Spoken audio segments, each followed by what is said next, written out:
nosotros la pastora de esta casa, la pastora Raquel, que nos ha acompañado ya durante varias semanas y nos arroja siempre luz. La mujer en Q ahí para dar su aplauso. El corillo. Claro. Pastor, usted sabe que el sábado pasado, o sea, antes de ayer, día 28 de junio, fue el día del orgullo gay. Yo la verdad que no estaba tan consciente de eso, pero ahora que lo veo, dije, caramba, es cierto, vi tantas cosas alusivas a que ya todo me hace sentido. Y quisiéramos aprovechar su presencia aquí para hablar de la perspectiva desde el cristianismo, ¿verdad? En torno a este tema de específicamente las familias o la nueva diversidad de familias que existen bajo la sombrilla de lo que es el LGBTQ+ más 1, 2, X, Y, Z. Rayita abajo, underscore. Exacto. Me encanta, pastora, me encanta. Bueno, sí, ese es un tema para iniciar la semana con una comida sólida. Así que hay mucho que hablar y que pudiéramos hablar sobre esto. O sea, un desfile de orgullo gay tuviera mucho sentido si yo como mujer también desfilara orgullosamente, si también mis hijas desfilaran orgullosamente, el orgullo de ser hijas, o los hombres, el orgullo de ser hombres. O sea, todo eso el nace, orgullo de la heterosexualidad. Todo eso nace, ustedes no sé si conocen el trasfondo de lo que dio origen al desfile del orgullo gay.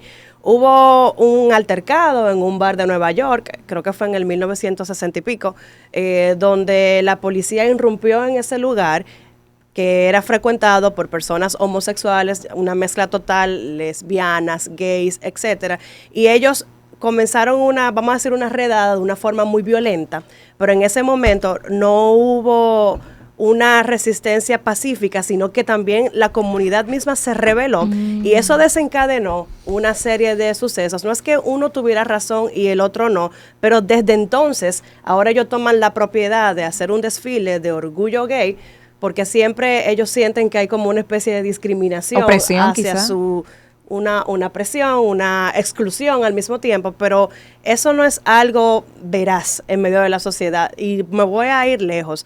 Tenemos aquí en el panel 4 mujeres. Todas nosotras tenemos que tener por ahí algún amiga o amigo homosexual, ya sea que lo conocieron claro, o familiar, sí, familiar también incluso. Lo que sea. Inclusive puedo decir que he conocido varias personas con esa conducta a través de los tiempos y son personas con un corazón hermoso.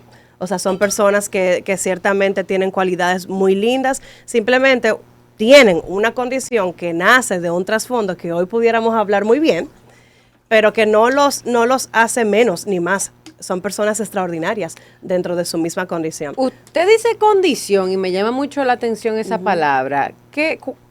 Hay dos bandos cuando se habla del tema de la homosexualidad y se quiere tocar cerca del tema del cristianismo o del tema de Dios.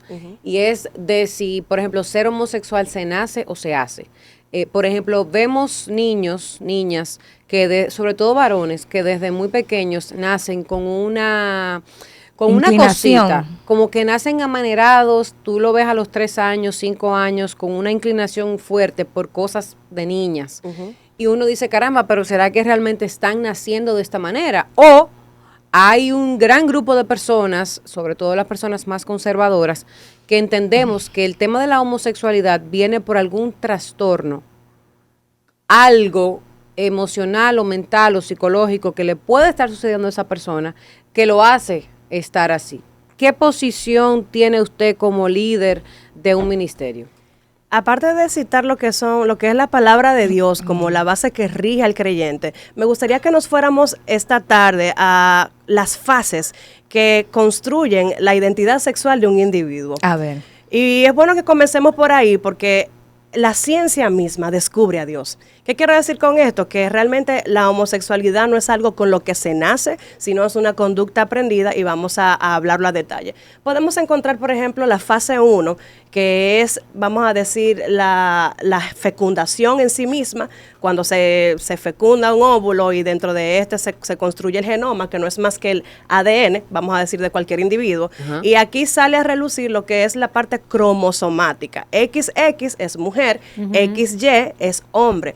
Cuando esas características cromosomáticas se dan en la fecundación, automáticamente es lo que pare o da a luz que La XX va a tener desarrollándose en el embrión una vulvita y también ovarios, y la XY, que viene siendo el hombre, va a desarrollar un pene y también testículos. Esa es la primera fase, que biológicamente te dice hombre y mujer.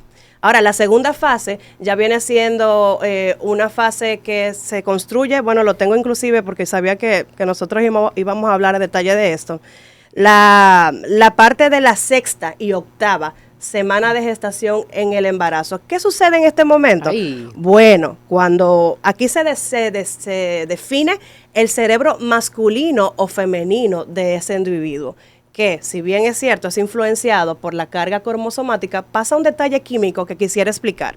Cuando está ese periodo específico del embarazo, de 6 a 8 semanas. De 6 a 8 semanas, la testosterona, en caso de que sea varón, es, por así decirlo, expulsada o diseminada por el embrión masculino, y eso da a luz, o vamos a decir, repercute en un proceso de diferenciación sexual prenatal, donde, llamado también dimorfismo sexual, donde adquiere el cerebro la masculinidad. Ahora, en el caso inverso, cuando no hay un embrión masculino, la testosterona no es esparcida y por consiguiente, químicamente el cerebro acuñe la parte de un cerebro femenino. Esa viene siendo la segunda fase. Estamos hasta este punto totalmente biológico, ¿verdad? Ay, sí. Okay. Ahora, la tercera, que ahí donde entra más lo que conocemos hoy día, es entre los 18 y 36 meses, tipo 1 año y medio, hasta los 3 años, que aquí lo que repercute más en que se desarrolle el rol de género en un individuo es el modelaje que tuvo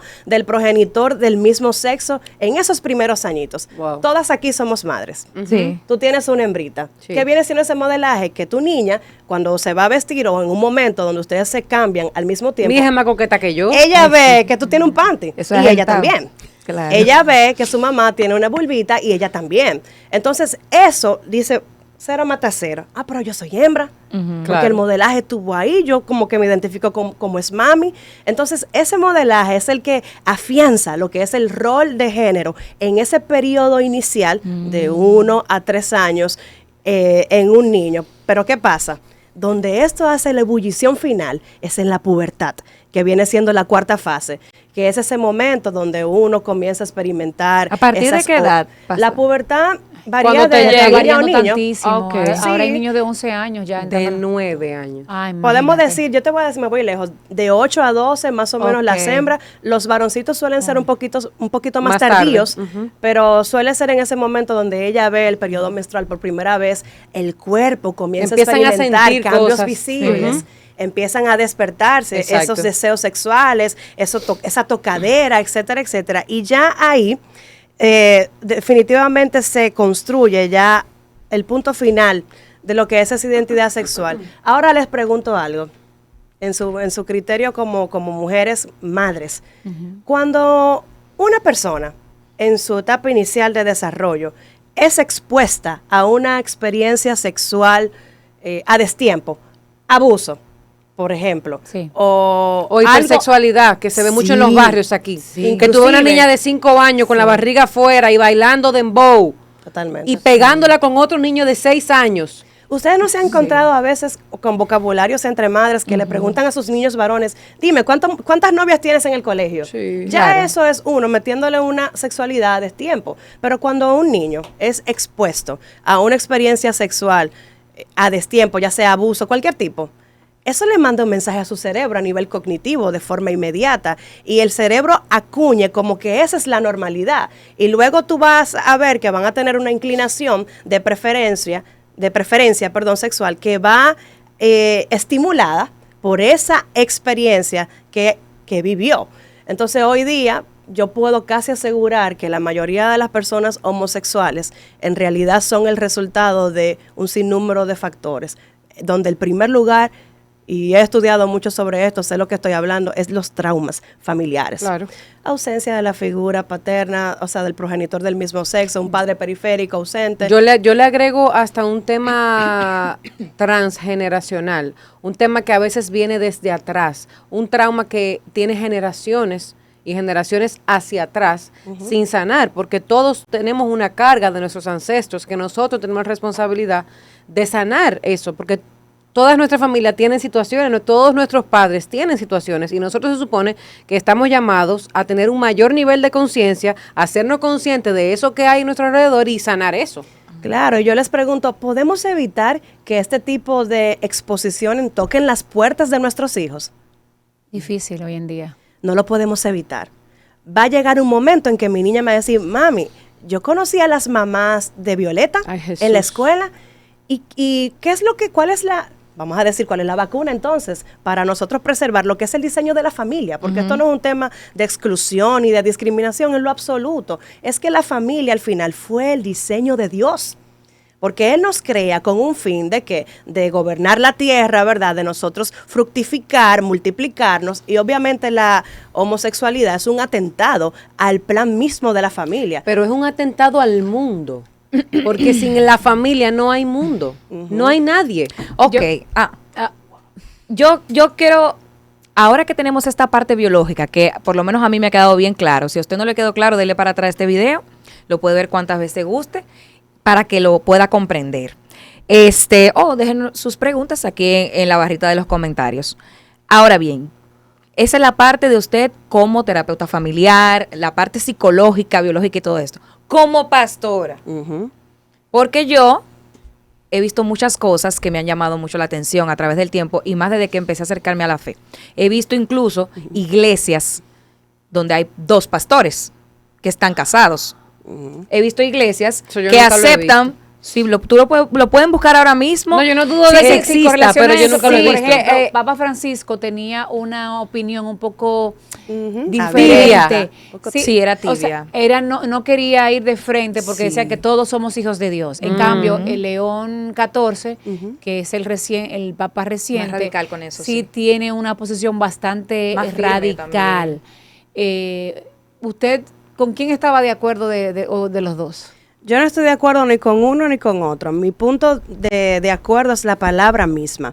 La palabra misma te habla de la homosexualidad, tanto en el Antiguo Testamento como en el Nuevo. Desde que tú ves, por ejemplo, el libro de Romanos capítulo 1, tú te vas a encontrar ese escenario ahí de que la homosexualidad, los que practican tales cosas, no heredarán el reino de los cielos. O sea que podemos decir que es una conducta pecaminosa, que su práctica recurrente te exime de tu ser salvo. Ahora bien, vamos a ahondar mucho en lo que Cristal decía. Hay hoy día una locura a nivel de congregaciones y de iglesias que no tienen controles. Principalmente esto está más presente en culturas europeas y americanas. Pero ¿qué pasa? Que en el momento que tú, por tener una inclusión de que esto vale para todos y que te podemos casar, gracias a Dios, nosotros estamos amparadas en la Constitución de la República y en la ley que regula los matrimonios, que es la 198-11, donde te describe que un matrimonio debe ser entre un hombre y una mujer, y que es el vínculo de afecto donde estos deciden honrar su amor a través de esas nupcias. Ahora, las iglesias que tienen pastores del mismo sexo que lideran, automáticamente están dejando a un lado, imagínate que esta iPad es la Biblia, están dejando a un lado o tomando solamente pinceladas de lo que es la palabra de Dios. Dios no nos dice, toma este pedacito, Yamel, y aquel como no te incomoda, mejor ponle licky paper. No, es todo o nada. Porque ahí me iba. Yo me puse a leer y de hecho me puse a investigar y dije, déjame ver, porque para que un grupo de gente heterosexuales y homosexuales sigan y esa sea una congregación grande y esté liderada por unos pastores que están casados, que son gays, y ellos mismos casen personas y hayan parejas lesbianas y gays, valga la redundancia, ellos tienen que haberle dicho algo para convencer a toda esa gente, ¿no? Okay. Entonces ahí voy. No, entonces mi pregunta para la pastora es, yo busqué los versículos en los que ellos apoyan su doctrina, porque esa es una doctrina que ellos tienen y que ellos llevan, ¿no? Como congregación, porque no es que la gente va por nada, yo lo he visto, los mensajes y todo, con fines educativos, no vayan a creer. Entonces, para aclarar. Entonces, varios me llamaron la atención. En Mateo 22:39, ellos utilizan mucho y se apoyan en amarás a tu prójimo como a ti mismo. Esa parte para mí está sencilla, porque no es que yo lo odio, ni una es que yo no lo amo. Yo lo amo igual que amo un infiel, igual que puedo amar un asesino, igual que puedo amar un mentiroso, igual que puedo amar un fornicador. Por ahí digo, bueno, ok. Entonces luego viene...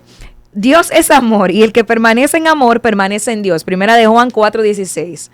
Entonces, ellos entienden, lo que yo puedo percibir, que ellos entienden como que porque es amor y como tú te amas, tienes que aceptarlo. Tú sabes que es un punto que tenemos que traer a la mesa. Hay que divorciar lo que es la conducta homosexual de la persona. Exacto. ¿Por qué digo eso? Porque Dios ama al pecador. Yo fallo muchas veces en áreas que todavía sigo siendo débil, pero voy a sus pies y me arrepiento. Yo tengo la confianza de que eventualmente Él me irá perfeccionando, pero Él ama al pecador, pero el pecado lo aborrece. Y al final, inclusive cuando ustedes estudian a detalle lo que es la práctica homosexual, te vas a dar cuenta que son las personas con más tendencia a la depresión, que son las personas con más tendencia a enfermedades venéreas, SIDA, a herpes en sus zonas íntimas. También personas que su duración de vida se reduce a menos años por la exposición, a grosso modo, a lo que es promiscuidad, a lo que son ambientes. Inclusive los homosexuales tienen una inclinación a la droga dependencia, a ambientes de mucho consumo. Por eso el tratamiento. Evidentemente no todos. No, claro. Es una gran mayoría cuando tú comparas las estadísticas. Y de hecho, no sé si ustedes lo conocen, hay un psiquiatra muy reconocido aquí. Él se llama Dr. José Dunker. De hecho, sería un gran invitado a posteriori, ¿verdad? Si ustedes así lo desean. Él presidió la Asociación Dominicana de Psiquiatría unos años, sí, y él se ha dedicado completamente a lo que es el estudio de esto, y fue uno de los pioneros en introducir la terapia reparativa para personas que voluntariamente quisieran salir de lo que es la práctica homosexual. Entonces, tenemos que separar la práctica de la persona. Tú citaste 2 versículos que son hermosos, porque ¿quién es tu prójimo?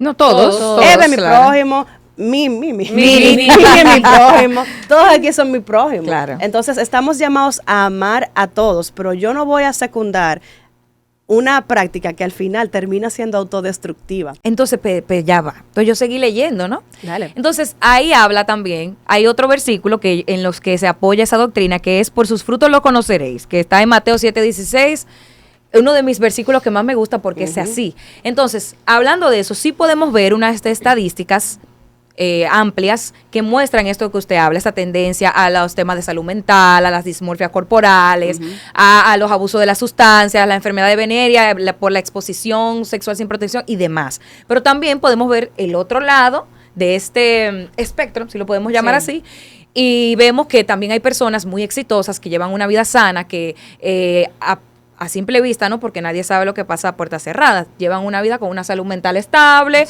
son exitosos, son personas que ayudan a su comunidad, y entonces ellos se apoyan en ver que si una persona está dando buenos frutos, pues eso tiene que ser porque está bendecido. ¿Qué tiene que decir la palabra de Dios más allá? Porque obviamente no es ni siquiera el versículo completo, es un pedacito del versículo que utilizan para apoyar esa doctrina. Eso es la perspectiva que cada quien tenga de lo que es ser bendecido, porque si bien es cierto, bendición para mí puede ser una estabilidad, una paz mental, una convivencia en mi casa plena.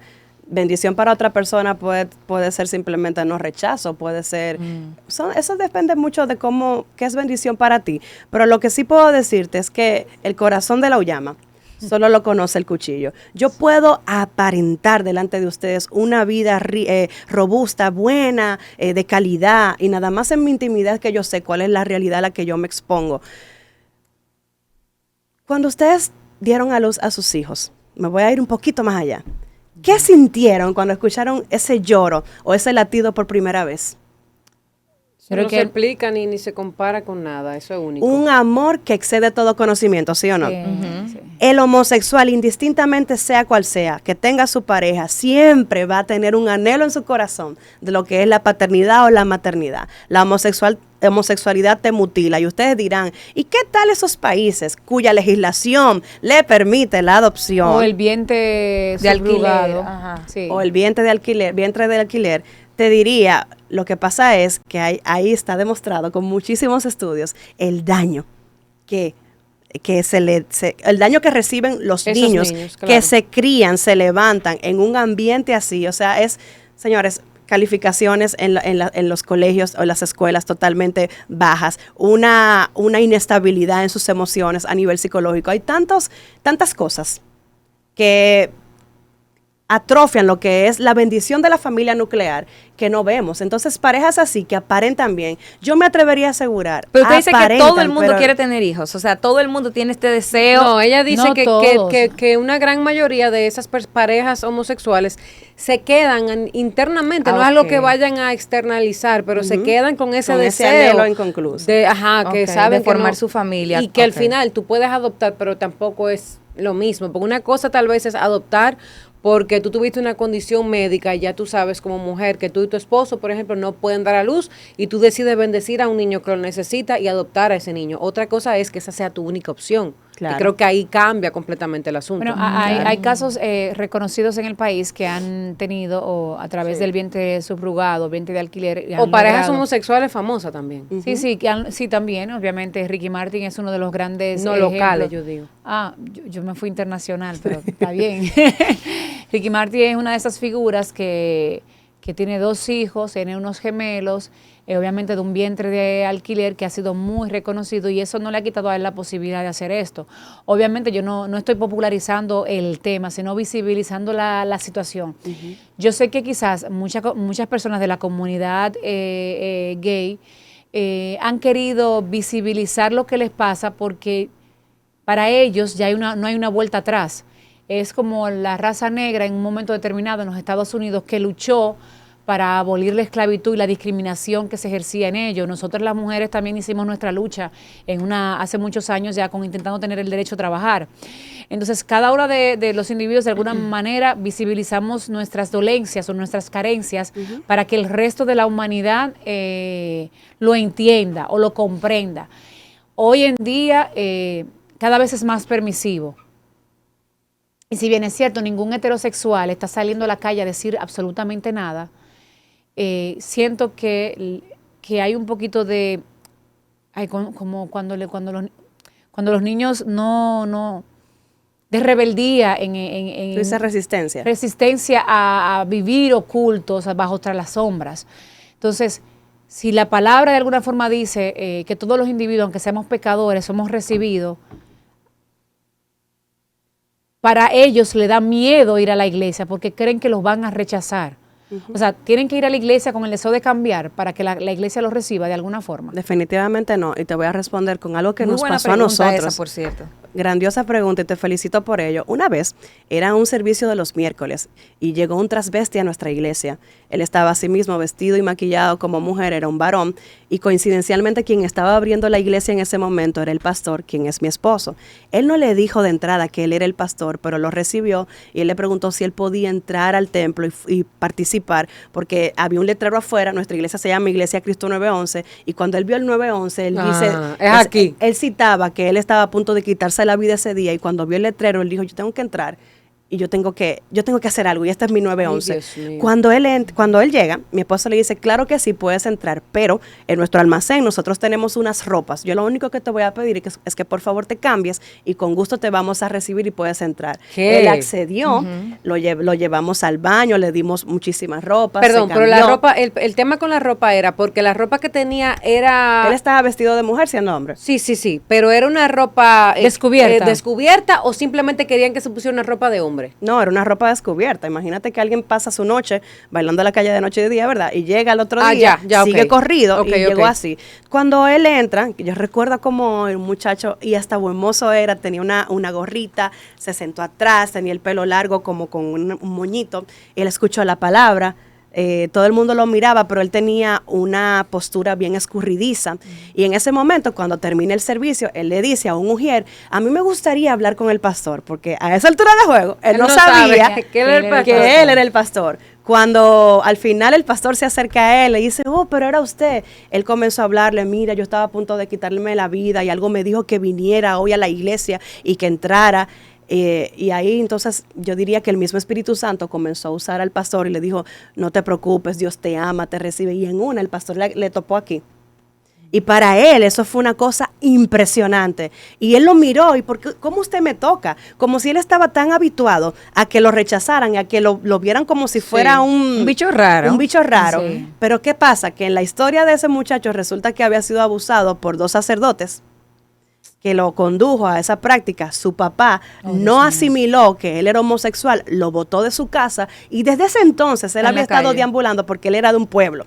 Para hacerles la historia corta, luego de que le damos la palabra de Dios, le infundimos ánimo y lo intentamos guiar, al final él dijo, pero yo necesito que me ayuden. Y el pastor se paró, fue atrás, buscó una Biblia, dentro de la Biblia le dio un monto de dinero y le dijo, mira, todas tus respuestas, él no lo sabía que eso estaba ahí, todas tus respuestas están aquí adentro.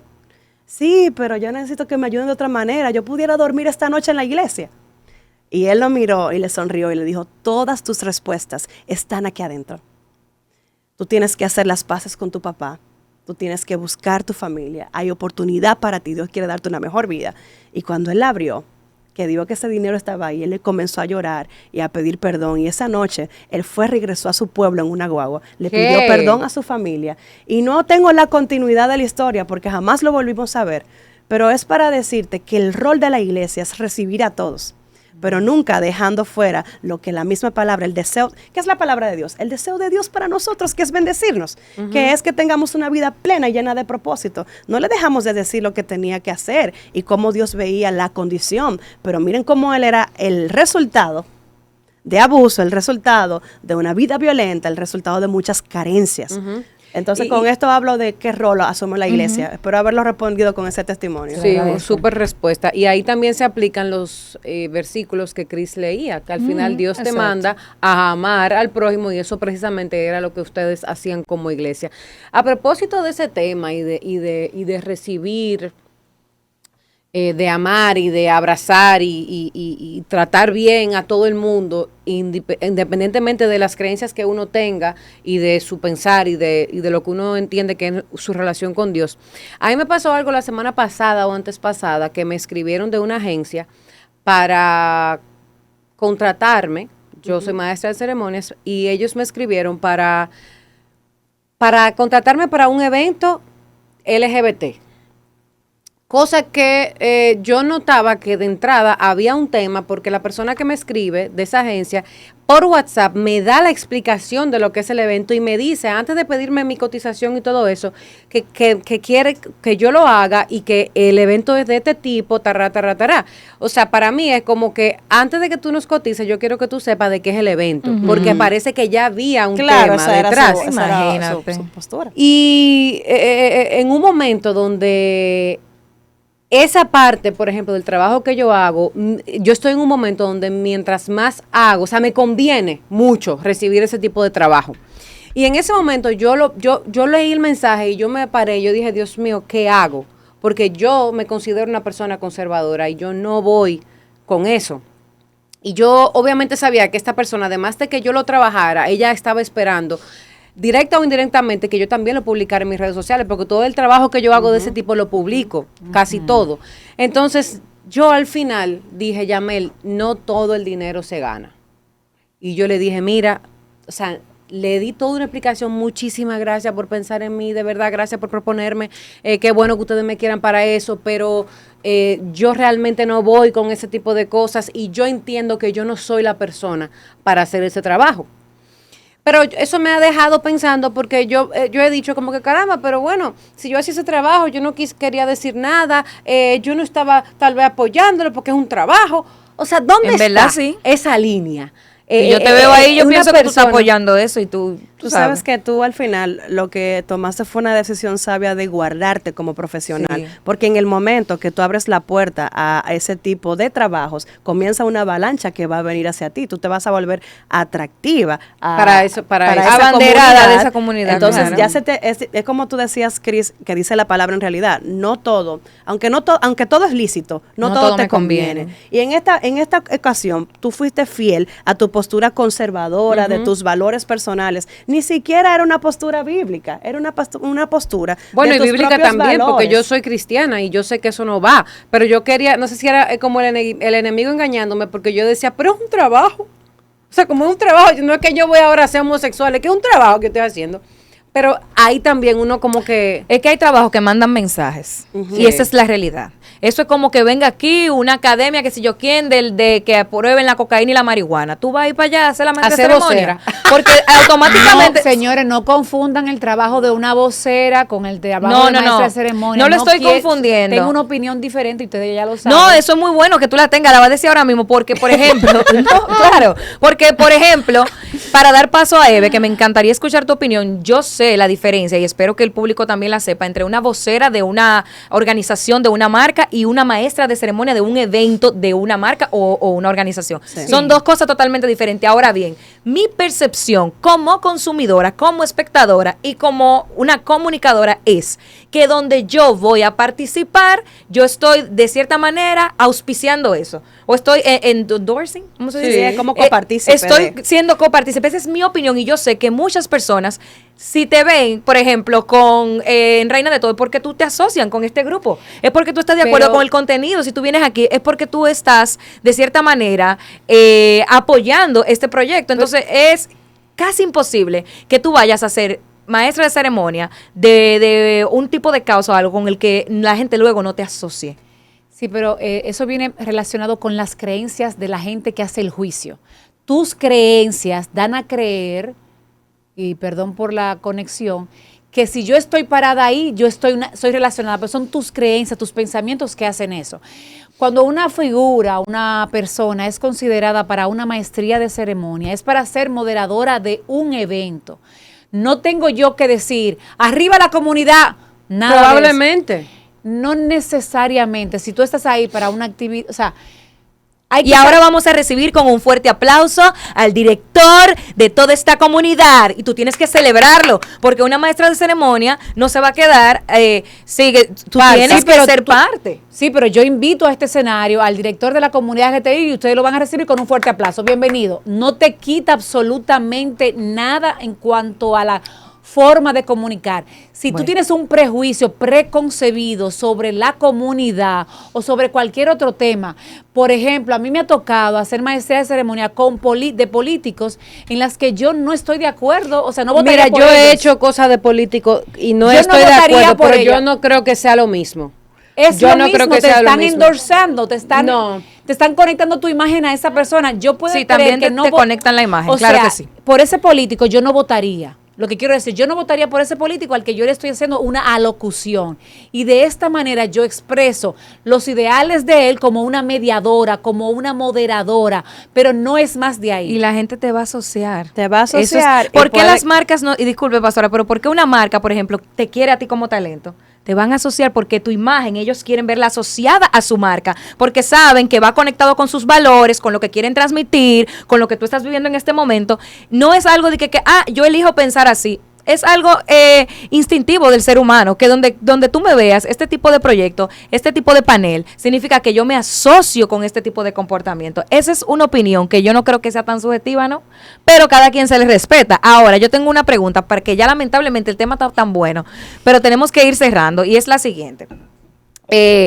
Yo vi un video una vez de alguien que hablaba y asociaba mucho... ya tenía claro, era como, creo que pastor o líder de un ministerio, y ya tenía muy claro, obviamente, su postura a raíz de la palabra, como la homosexualidad y la feminidad en los hombres, como esos que son afeminados y eso, como pecado. Bien, hasta ahí estaba claro. Entonces lo describía de la siguiente manera.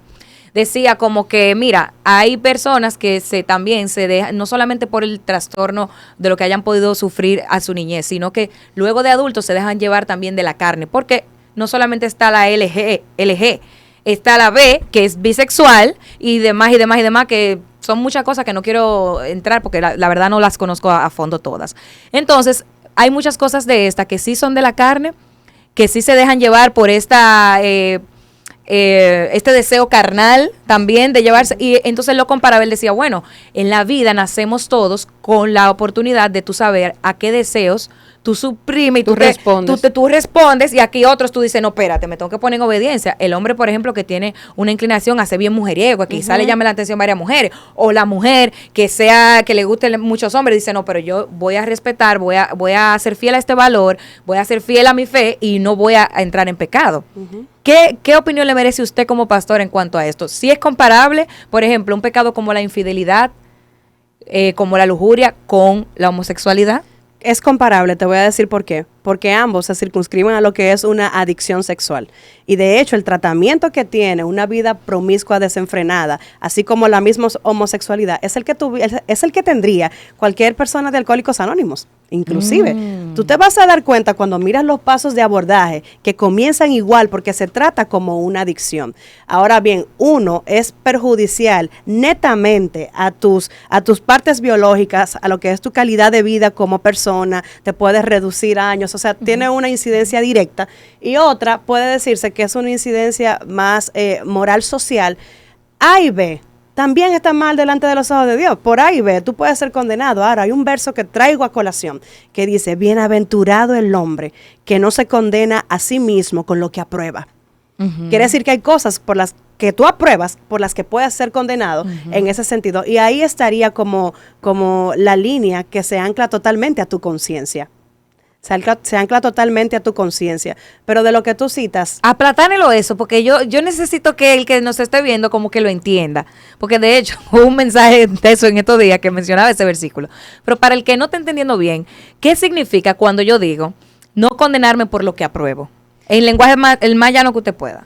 Que hay cosas que tú la ves como buena y válida y que ciertamente te van a quitar todo mérito de tú alcanzar en algún momento lo que es la salvación. Muchas veces tú puedes decir, bueno, pero es por ignorancia, realmente yo no lo conozco, pero el problema está en cuando tú sabiendo, conscientes en continuar una práctica, ahí es donde está el meollo de ese asunto, que ya si tú tienes la conciencia y te anclas a su práctica, entonces ya ahí tú no tienes justificación. Pero si, por ejemplo, yo hago algo en mi plena inocencia y no estoy consciente, yo sé que alcanzo misericordia. Y tú sabes que, no sé quién de ustedes lo mencionaba, cuando una persona se entra en estos mundos de promiscuidad, hay algo que se inactiviza en su sistema, no recuerdo bien si algo en su cuerpo, donde se vuelve una necesidad de que tiene que más y más y más, tiene que tener más y más y más. Eso pasa por la práctica recurrente y ya frenar se vuelve casi algo donde tu cuerpo mismo no responde a lo que tú quieres hacer. Y ahí es donde se necesita ya una intervención psicoterapéutica que amerita un procedimiento larguito, ¿verdad? De sesiones en realidad, siempre y cuando hay una voluntad. Eso es cuando tú por tu propia fuerza realmente intentas, pero tú no puedes. Ahora, yo puedo decir que si tú tienes voluntad de conocer otra cara de esa moneda, y si tú eres una persona que practica estas cosas y quieres verte en la potestad de ser libre de esto, hay oportunidad, hay medios garantizados, hay un montón de casos exitosos donde sí ha resultado lo que es la terapia reparativa, pero sobre todo, más que volverte un espécimen validado por la sociedad, te diría lo que es experimentar el pleno diseño de Dios, que te bendice, que te hace mejor, que te lleva a lo que es una familia entera y sobre todo a tener una vida llena de paz. La última pregunta, ¿puedo? Adelante. Mire, pastora, yo vi un programa, conocí a una persona que fue a un programa de radio, que él es ex-gay, y él incluso escribió un libro sobre eso. Y en el programa, cuando le hicieron la pregunta de si entonces ahora él era heterosexual, él responde, yo no soy heterosexual, yo soy mi esposa sexual. O sea, él quiso decir en el programa que entonces a la única mujer a la que él se siente atraído es a su esposa, cosa que a mí lo que me hizo fue despertarme suspicacia, porque eso está raro.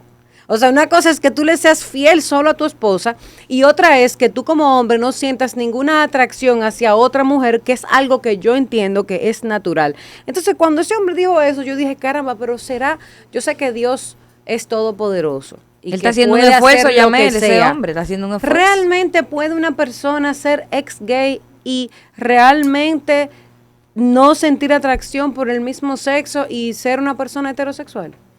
habría que estudiarlo a profundidad en otro encuentro de todo. Yo creo que sí. Porque ya ahí hay una respuesta bien amplia y me iría a otros Este tema definitivamente necesita parte 2. Ahora, yo lo que entiendo que él está tratando, eso es como un adicto. Pero él no puede estar tratando. Los de adictos siempre están está en recuperación, pero mientras tanto, nosotras vamos, en lo que nos recuperamos de este tema, yo quiero que las pastoras nos deje con sus redes sociales por si ustedes quieren ver más de su contenido y también poder agendar una cita con sus servicios. Adelante, pastora. Claro que sí, me pueden encontrar en @pastora Raquel García, en las redes sociales como Instagram, también en TikTok, y para temas de consulta y terapias, 809-969-2330. El Señor me los bendiga a todos.